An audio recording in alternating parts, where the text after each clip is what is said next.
não me enganei não, né? Eu e Marcelo, vai todo final de semana, acho que a gente sai. Ah, mas vai ser Marcelo, não vou com ele, eu vou com meus amigos. Marcelo gosta? Muito, safado com esse vizinho. É? Olha aqui, ó. É que nem ele pra festa. Eu não sei.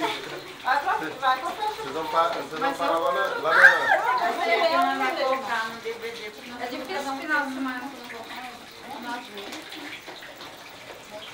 Entra pra cá, Suede, só um pouquinho, por causa do reflexo da Fala pra ele assim, olha pra cá, Entra pra você cá. está sendo filmado. É por causa da claridade da porta e...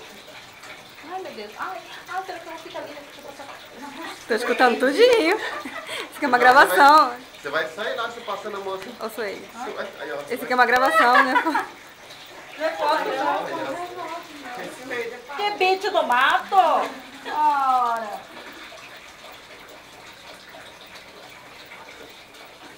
Que bicho do mato! Não pode encher muito que ela não adianta, né? Que bicho do mato! Nós viram mal.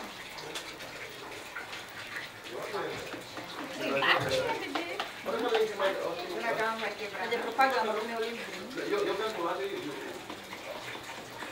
Colocar meu e-mail. O que vocês estão achando do curso? Fala bem alto. Que fica aí.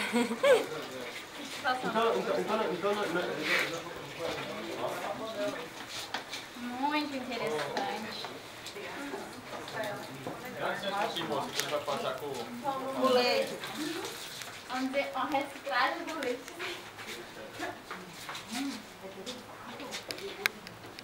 Ah lá, aquele ali. Agora só com a água aí pra...